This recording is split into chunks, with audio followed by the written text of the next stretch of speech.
আসসালামু আলাইকুম এভরিওয়ান, শমিস ক্রিয়েটিভিটিতে সকলকে স্বাগতম। আজকে একদম ঘরোয়া উপকরণে দেশি স্টাইলে পাস্তা রেসিপি বানিয়ে দেখাবো। ঘরে থাকা সামান্য কিছু উপকরণ দিয়ে এই পাস্তাটি তৈরি করেছি। সাধারণ কিছু উপকরণ দিয়ে এই পাস্তাটি তৈরি করা হলেও খেতে কিন্তু দারুণ হয়। আশা করছি আমার আজকের রেসিপিও আপনাদের কাছে খুব ভালো লাগবে। ভালো লাগলে পেজ ফলো এবং ইউটিউব চ্যানেলটি সাবস্ক্রাইব করার অনুরোধ রইল। পাস্তা রান্নার জন্য প্রথমে একটি পাত্রে আমি কিছু পরিমাণ পানি ফোটানোর জন্য বসিয়ে রেখেছি। এবার এখানে সামান্য পরিমাণে একটু তেল দিয়ে দিলাম।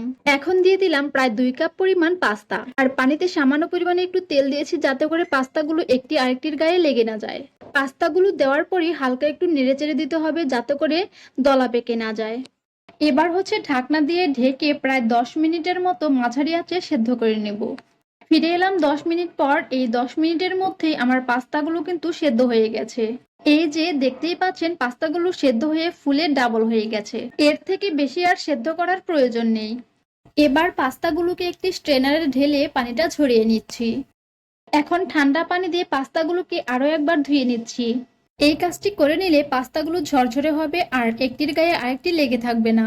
আর এই দিকে পাস্তা রান্নার জন্য 1 টেবিল চামচ কাঁচামরিচ, 2 টেবিল চামচ গাজর, 2 টেবিল চামচ পেঁয়াজ, 1 চা চামচ আদা কুচি আর 1 টেবিল চামচ রসুন কুচি আর একটা টমেটো কুচি করে নিয়েছি।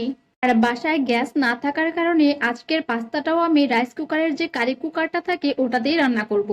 তার জন্য প্রথমেই সামান্য পরিমাণে কিছুটা তেল দিয়ে দিয়েছি। এবার দিয়ে দিলাম আদা কুচি, রসুন কুচি আর পেঁয়াজ কুচিগুলো।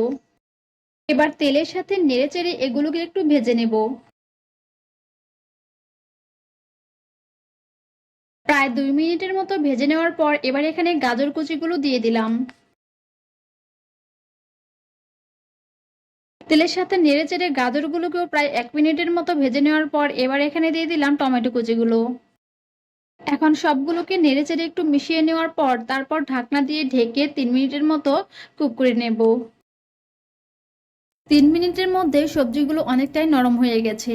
এবার ঢাকনা খুলে প্রায় হাফ টেবিল চামচের মতো চিলি ফ্লেক্স দিয়ে দিলাম। তবে যারা খুব বেশি ঝাল খেতে পছন্দ করেন না তারা চাইলে চিলি ফ্লেক্সটা স্কিপ করতে পারেন।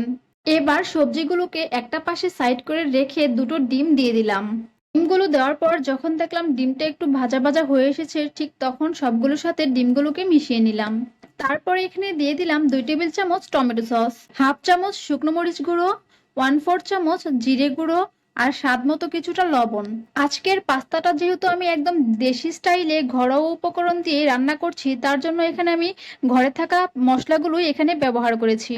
মশলাগুলোকে নেড়েচেড়ে মিশিয়ে নেওয়ার পর এবার এখানে পানি ঝরিয়ে রাখা পাস্তাগুলো দিয়ে দিলাম কেটে রাখা কাঁচামরিচগুলো আর স্বাদ বাড়ানোর জন্য দিয়ে দিলাম ম্যাগি স্বাদে ম্যাজিক মশলা। এখানে আমি 1 প্যাকেটই দিয়েছি। তবে কারো হাতের কাছে না থাকলে বা দিতে মনে না চাইলে বাদ দিতে পারেন।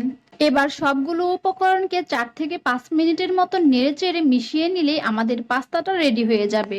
তবে এই কাজটা একটু হালকা হাতে করতে হবে, তা না হলে পাস্তাগুলো ভেঙে যেতে পারে আর শেপটাও নষ্ট হয়ে যেতে পারে।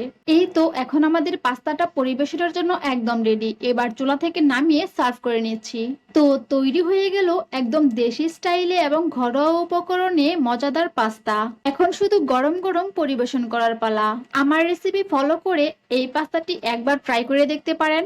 খুবই সহজ, একদম ঘরোয়া উপকরণে তৈরি করা হয়, তবে খেতে কিন্তু অনেক মজার হয়। এরকমই আরো মজার মজার রেসিপি ভিডিও পেতে পেজ ফলো করুন এবং ইউটিউব চ্যানেলটি সাবস্ক্রাইব করে আমার সাথেই থাকুন। আর এতক্ষণ ধরে যারা সাথে ছিলেন তাদের সকলকে আবারও ধন্যবাদ জানিয়ে আজকে এখানেই বিদায় নিচ্ছি। দেখা হবে নতুন কোনো রেসিপি ভিডিও নিয়ে। আসসালামু আলাইকুম, আল্লাহ হাফেজ।